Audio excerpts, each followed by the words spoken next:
Today I want to show you how I created this soft smoky eye, which is perfect for eyes that are starting to hood. This will just give you a few little tricks on how to still have that sort of drama of a smoky eye, but be able to lift them up as well. Starting off with one of the products from the Alpha H range, this is the Firming Collagen Repair Cream. Now this is just gorgeous. It's actually quite thick, so it's a really nice heavy consistency. So I really feel like it's just, my skin is just drinking it in. So this is a new product for me from Alpha H. I'm loving all of their products so far. And the other one I showed you was a liquid gold exfoliating treatment, but that's to go on at night. So I'll let you know how I go. My brows have just been recently tinted, so I'm just giving them a bit of a brush. Now here's some new products from Go To Skin. These are their two new primers. So one is called the Very Glowy Primer, which is the one I'm going to start off first. And I want to place that on the one side of my face. If you heard that noise, that was my dog snoring in the background. He's not well, so he's in my studio. So I'm just placing it on with my fingers. You can see it nice and glowy. Now I'm going in with the mattifying primer. So we have two, and this one on the other side, and I'm just pressing that in with my fingers as well. So you can instantly see which side is glowy and which side is more mattified. So I'm going to go in and just leave it as is, one side on each, and see how the makeup goes. That's your glowy, and there's your mattifying. So you choose which one you prefer. For the foundation today, I'm going in with the Dr Jart. This one is the light medium. It's one of their BB beauty balms, and it has an SPF of 40. I'm using the foundation brush by BK Beauty. It's the 101. These are all linked in my Shop My. I love this brush. I love the angle of it. Definitely has to be my favorite sort of go-to brush, especially for foundation.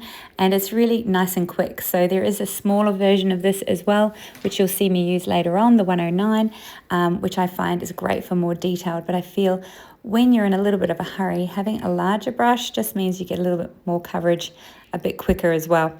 I always make sure I get around my ears and that, and just all those little areas over my eyes today, and just right up into my hairline. So just buffing that in nicely, and down the neck. So here's the smaller one. I'm just going in sort of over the eyes a little bit more, into the corners of the nose and just underneath. This is great just for those more detailed areas because it is slightly smaller, but also has the benefit of that little bit of an angle on it as well. So I went over my brows too. They are quite dark. Always start off quite dark when I first have them done. And you can see I've got them a little bit lighter in the middle. This is the e.l.f. contour wand. Now I went in pretty full on with this, and it's called the Halo Glow. And you'll see this one's the light medium. And you'll see when I'm trying to buff that in with the 109 brush, it's still quite prominent. So bear with me and trust the process. We're just going to press that in, and I'm just going to leave it where it is for the minute. So I'm just pressing it in exactly where I've placed this product, and possibly a little bit too much. But then I'm going to take that larger BK Beauty foundation brush, the 101, the one I started with, because it does have residual foundation on it. So I'm really just blending that into the face so it doesn't look so full on with the contour. I am doing a full on eye, so we do need a little bit more coverage. This is the Vivid Luxe Crème Blush by Youngblood. This one is in Mulberry, and just using the same brush to sort of place that in, just so it's not too full on. Those color pigments are quite strong. Just going in with that broken capillary on my nose and just adding a bit more foundation there just to get rid of that. Now to prep my eyes today, I'm using one of the MAC paint pots, and this one is called Groundwork, which is the perfect shade if you're going to do a more smoky eye. So the eye I'm going to do today is more smoky, and it's specifically for more hooded eyes. So as we age, our eyes tend to sort of hood slightly, and this is a great way of showing you how you can create that little bit of lift but still be able to wear a smoky eye that's quite dramatic. So just placing that on with my finger. I'm going in with the Mario Master Mattes palette, one of my absolute favorites. So really, really dark chocolate to start off with. And I'm placing it very, very close to the lash line. So right on top, and just pressing it in.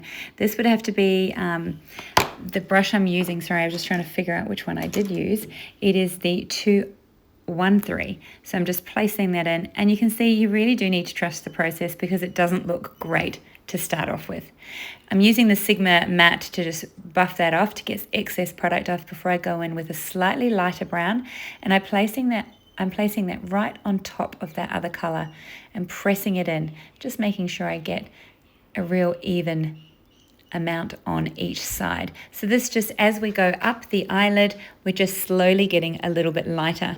And you can see when we just have that one dark shade on, my eyes do look quite closed. So the more shades we bring up into this outer area, like from the crease and up onto that eye socket bone, the more open the eye is going to look. So I'm using the lightest, one of the lightest shades, number 4 in this palette. I'm really using a nice fluffy brush. This one is from, it's still the BK Beauty range, but it's the Nikki LaRosse, and this is the N13. Love this blending brush. It's super, super soft and perfect for buffing out the edges here and really creating that nice lift right up on the brow bone and really making those eyes sort of open a little bit more. Later on in the very end, I will show you another tip that'll help bring those eyes open. I'm running with a more detailed brush. This is the 207, the same light shade, the number 4 from the Master Mattes palette, just along the bottom lash line. Going in with the Prime Prometics, this is the kohl, so it's the black liner. And I'm placing that along the lash line and just up into the tight line there, just to create that little bit of drama, so we are still going from a really dark shade and we're just lightening it up a bit. Just thought I'd go in with that buffing brush again and just buff out the top and really smudge a little bit of that liner so it does look like a real diffused sort of chocolate smoky eye. In the waterline, I've decided to use, again, another one of the Prime Prometics eyeliners, and this one is called Copper. So instead of using a black shade, because I feel like as I've got older, using a black in the waterline does tend to close my eyes off, this just gives me that little bit of lightness. I'm still being able to wear that nice smoky eye, but it's still nice and bright. The mascara is by Prime Prometics as well, and I'm going in with black today to really sort of elevate this nice smoky eye. Now my brows aren't looking so stark, they're really sort of looking perfect for this look, and you'll notice they are a little bit lighter on the inner corner. I didn't overdo the inner corner of my brows today. I do feel it's more natural if it's darker as it gets out towards the tail, but that's just my preference anyway. These will fade slightly.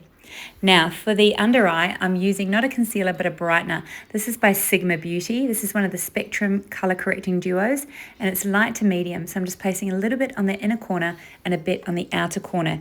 Using another one of the BK Beauty brushes. This is the Angie Hot and Flashy, the A506, or what I like to call the kitten paw. It is my favorite brush by far out of all of them. It is perfect for this area, super gentle, and you have both sides to work with. It is one of the best brushes to get. These are also linked in my Shop My. Going in with this other foundation brush just to even that out. Now I'm taking a large brush here. This is one of the powder brushes in the 102, and using Soleil, which is a contour bronzer from Youngblood. So just to really set that contour. Using the same contour product by Youngblood, and I'm using that small detailed brush, and I'm lining my lips. Today I didn't want to use a lip liner. I just thought I want to make my lips look a little bit fuller. So instead of lining them, I'm contouring them. So this instantly makes them look fuller. This is a new product for me by Maybelline. It is their Maybelline Glaze lip balms, and they are gorgeous. This one is in the shade Caramel Glow 006, and I love it. It smells beautiful as well. Then I'm going in with the Youngblood. This is the medium rice setting powder, just using a large brush just to set the makeup, and then going in with that nice detailed little kitten paw again and just setting those areas, as you can see, that look a little bit more dewy. One side of my face still possibly does look a touch glowy because of the glowy primer underneath, and I'm just making sure I really set up under the brows as well. This is the Hourglass. I love this little blush. It's super, super cute. It's the Ambient Luminous Flush. And I'm placing this up into that socket line as well. And this is what creates that extra bit of lift in your eye socket and the illusion of a more open eye. Okay, so this is the final look. Love to hear your thoughts. Let me know what you think. Let me know if you'd like to see more eye looks that do have a little bit more drama in them. Yeah, can't wait to hear what you think.